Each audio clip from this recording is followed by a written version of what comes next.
i-share sa inyo ngayon ay pansit canton. Yan. Ating ingredients. Yung dalawang pack ng noodles. 227 gram ang isang pack. Soy sauce. Tapos ito yung chicharo, cabbage, mushrooms, garlic, carrots, onion, pork belly, at mayroon siyang shrimps. Nabulol na. Tapos, hahaluan ko siya ng isang pack ng bihon. Narinig nyo? Bihon. At yung aking fresh ground pepper. So, procedure tayo. Procedure tayo. May guess ako ngayong cook.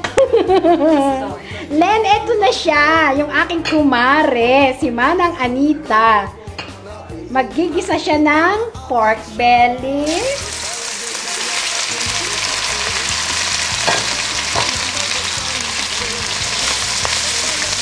Yan. Gigisa niya muna yung pork belly. Masapol mo. Kung uminit bawang, yeah. Garlic.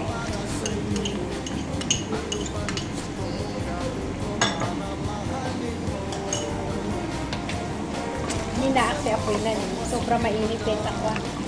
Ito yung...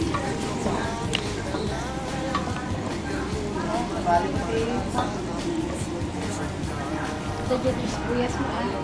Sibuyas?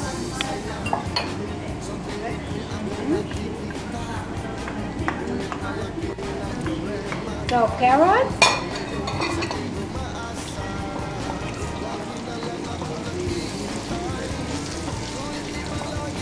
Buya na kanto sa Pilipinas ay bagang kanya.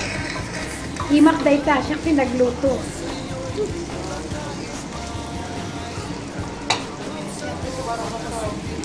Ada ta ipon mo no? Kurosin kami din siya eh. Malaki ipon na kami na? Good, kurosin kami eh. Tapos maluto.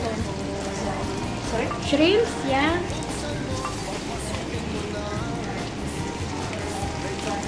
Ang nga magpabili ko dito.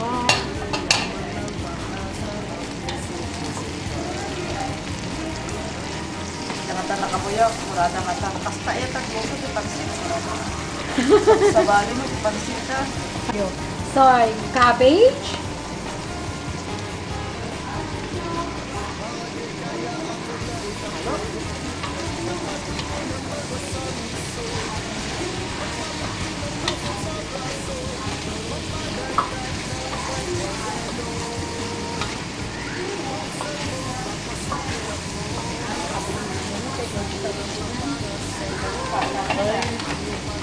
Sasabayin na natin yung chicharo at saka yung mushrooms. Okay guys. So,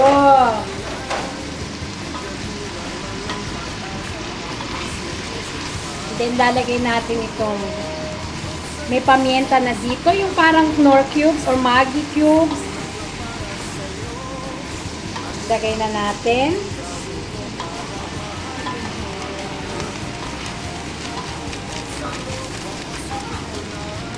May toyo na rin ng kaunti yan. And some water, syempre, para i-absorb naman ng noodle yung ano eh. So, some water.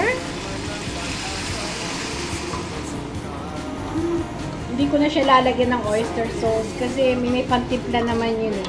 So, yung kwan na yun. So, pag kumulo ng isang kulo, saka natin ilalagay yung mga noodles.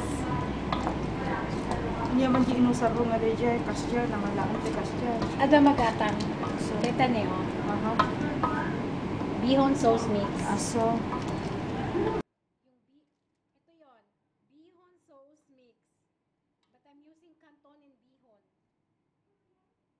Pakuloy natin sandali. And then, lalagay natin yung noodles. I-stir fry yung noodles. Hanggang mamaya. So, lalagay na natin yung noodles para hindi pa bugbog yung ating vegetables.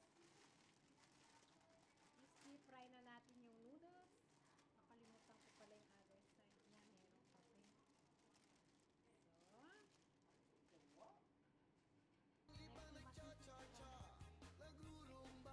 So,